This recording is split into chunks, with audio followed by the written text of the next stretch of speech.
fohùn sọ̀rọ̀ bàbá yìí náà tún sọ tiẹ̀ jẹ́ tún padà sọ́dọ̀ Awólọ́wọ̀ náà wí tiẹ̀ ọ̀rọ̀ ọlọ́gbọ́n làwọn wọ̀nyí Awólọ́wọ̀ náà sọ tiẹ̀ àwọn wọ̀nyí ò dákẹ́ wọ́n sọ̀rọ̀ gẹ́gẹ́ bí Ọlọ́run bá ṣe ń fi sí wọn lọ́kàn wọ́n ń predict tí ó padà wá ṣẹlẹ̀ sí Nàìjíríà náà sì mọ̀ pé dandan ni yóò padà wá ṣẹlẹ̀ sáwọn torí pé ohun tí yóò padà wá ṣẹlẹ̀ sí Nàìjíríà ni Awólọ́wọ̀ náà ò dẹ̀yìn òun náà wí tiẹ̀ ó ní tẹ́ ẹ bá kọ̀ tẹ́ ẹ gbọ́ wípé there is nothing called Nigerian. That statement is a heavy statement. Can you imagine? He said, Nigerian, it is not a nation. Awolowo said, Nigerian, it is not a nation.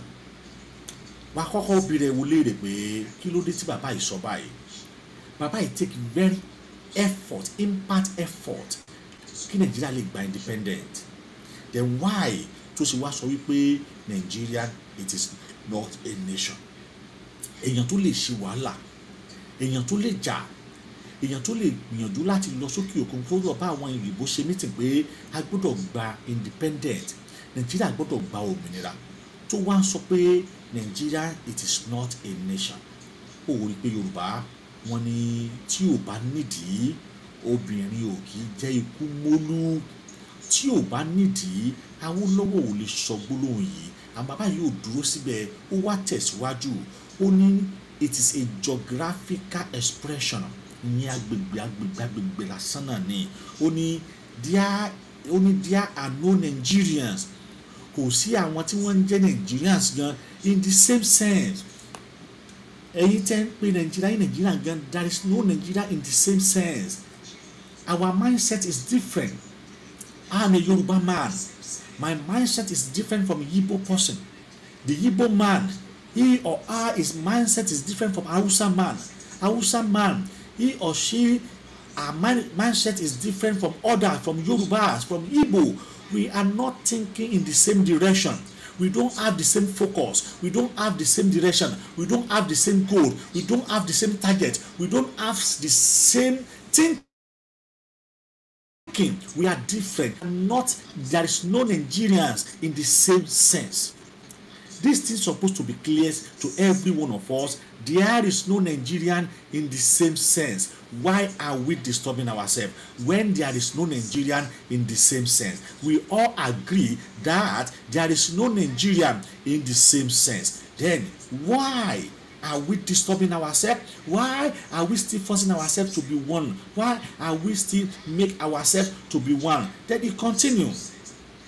He said, there is no Nigerians in the same sense as they are English. Bí àwọn English, bí àwọn witches, bí àwọn France, kò sí Nigeria in the same sense. Only the word Nigeria is a mere distinctive appellation to distinguish. Though láti lè jẹ́ kí a mọ̀ ní o, is a mere appellation to distinguish to those who believe within the boundaries. Láti lè jẹ́ ká mọ̀ àwọn tí wọ́n nígbàgbọ́ níbi tí ààlà tó pin sí.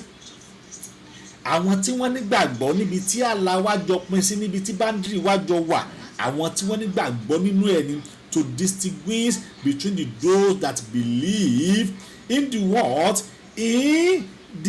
within the boundaries and within the boundaries of Nigeria. Àwọn boundary, then those who do not believe within the boundary of Nigeria. Àwa tá gbàgbọ́ àti àwa tá gbàgbọ́ within the boundaries of Nigeria. Now, àwọn mẹ́tẹ̀ẹ̀ta tí a lè sọ wípé wọ́n jẹ́ ògbóǹtarìgì nínú pé Nàìjíríà fẹ́ gba òmìnira rẹ̀. Ẹ wo ọ̀rọ̀ àwọn mẹ́tẹ̀ẹ̀ta. Ǹjẹ́ ọ̀rọ̀ wọn yàtọ̀ bí? Ǹjẹ́ àwọn tí wọ́n ń sọ yìí ǹjẹ́ kò make sense bí fún ordinary common man láti gbà wípé Nigerian, it is not a nation? Láti kí ni o? Láti gbà wípé Nigerian, it is not a nation. It's just a mere geographical expression and appellation. And then it's just a boundary between those who believe within the Nigerian and also a boundaries between those who are not believe of Nigerian. Then who believe in Nigeria? then who don't believe in Nigeria?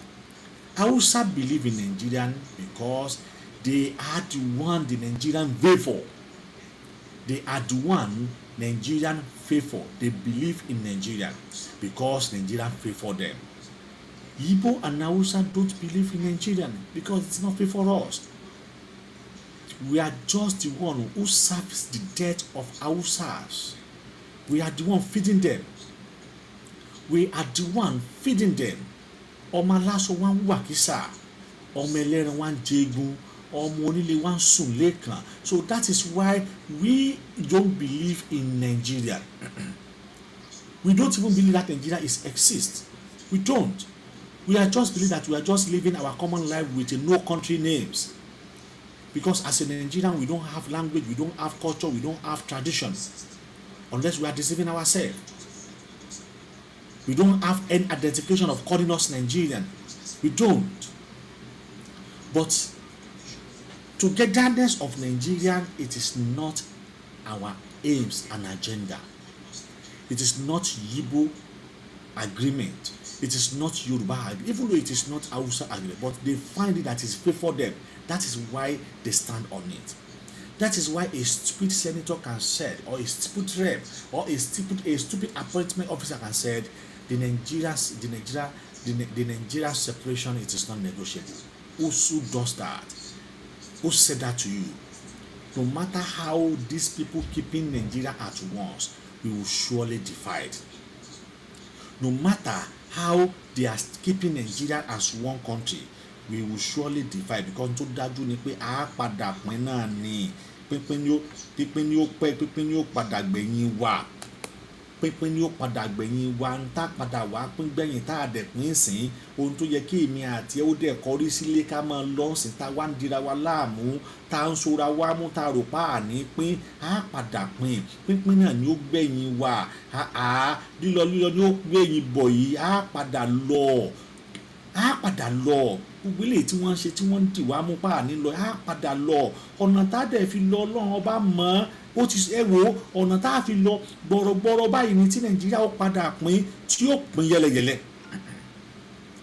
torí tó yẹ kí wọ́n pín lẹ́rọ̀ tí wọn ò fẹ́ pín lẹ́rọ̀ wọ́n padà wá pín yẹlẹyẹlẹ kò sí tá a bá wá pín tán ojú wo láàmú torí pé á padà wá pín pẹ̀lú ìjà á padà pín pẹ̀lú kíni o pẹ̀lú ìjà pẹ̀lú tó jẹ́ pé ojú wo láàmú fi rọra wa àwa nílé sọ wípé a nífẹ̀ẹ́ kọ́ńtì ara fẹ́ wá kọ́ńtì kan ò wá ní nífẹ̀ẹ́ ara wọn mọ́ nítorí pé tó yẹ ká fi sùúrù ẹ̀rọ pẹ̀sẹ̀ tó yẹ ká fi pín wọ́n sọ di jàgídíjàgan wọ́n sọ di ìjà wọ́n sọ di wàhálà wọ́n sọ dogun wọ́n sọ dọ̀ràn wọ́n sọ di wàhálà mọ́ wa lọ́wọ́ ká dẹ̀ pín lẹ́rọ̀ ká lọ lẹ́rọ̀ eléyìí ni ìbá ti dáa jù eléyìí ni ìbá ti buyì kún wa jù eléyìí ni ìbá ti mú àlàáfíà bá wa jù nítorí pé ibẹ̀ gangan la ò bá ti rí ìdùnnú torí pé a pín pẹ̀lú ayọ̀ àti àlàáfíà ni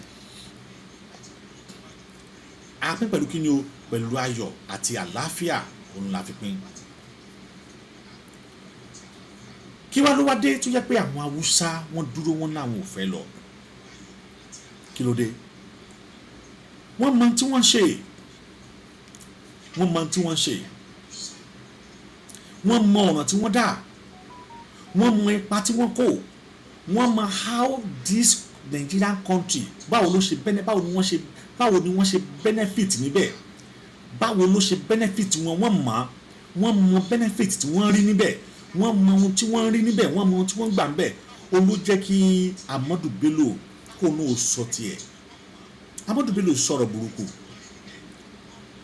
ní October 12, 1960 12 days to the independent 12 days sí independent tí wọ́n Nàìjíríà gba independent ọjọ́ kejìlá tí Nàìjíríà gba independent kẹ́nìkan dẹ̀wò sùsùsùn kó dẹ̀ lanu orí burúkú ẹ̀ kó dẹ̀ sọ̀rọ̀ bàtúbàtú báyìí kalẹ̀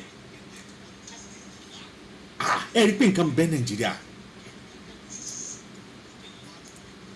Amadu Bello ó sọ̀rọ̀ Amadu Bello ó ọ̀tà statement tó yẹ pé ó yẹ kí Nàìjíríà ó pín immediately after 12 days of our independence.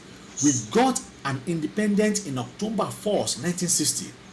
Then Amadu Bello made an horrible, destructive destructive, bad statement, arrogant statement, stupid statement, the statement that scatter everything today, the statement that ruined the Nigeria agenda today. This man made it October 12, 1960. Look at that statement. He said, and then that àwọn nǹkan wọ̀nyí ó sì ń ṣẹlẹ̀ sí wa dòní olónìí, a sì ń bá fà dòní, ó sì ń ṣàbúrú fún wa dì sí i, ó sì ń kó bá wa dì sí i, a sì wà lẹ́nu ẹ̀ dì sí i, àti ìbọ́ lẹ́nu ẹ̀ dì sí i, ìyẹ́ ẹ̀ sì ń jẹ́ àwọn Haúsá sì dúró lórí ẹ̀. Now nígbà tí n bá wá ka ọ̀rọ̀ ìtàn, màá wá mú fídíò tó fi ẹ̀rí ẹ̀ lélẹ̀ pé lóòótọ́ ohun tí Ahmadu Bello sọ yìí àwọn Haúsá sì ń dúró ti di olólónìí. Kí ni Ahmadu Bello wí? Only the new nation called Nigeria. Èèyàn wa ní bàbá mi ṣe ètò yìí. Wasted effort. Today's topic. Wasted effort. Only the new nation called Nigerian should be an estate of our great grandfather Usman Dan Fodio. Only we must ruthlessly prevent a change of power. We must ruthlessly prevent the change of power, because these people believe that they are born with power. And a stranger man, a stranger came to our land and dictate for us in our land, because of the British made it for them, because the British, a colonial master, made it happen for them, because they are not the one who own that nation, but they made it happen for them. That is why Ahmadu Bello can open his mouth and said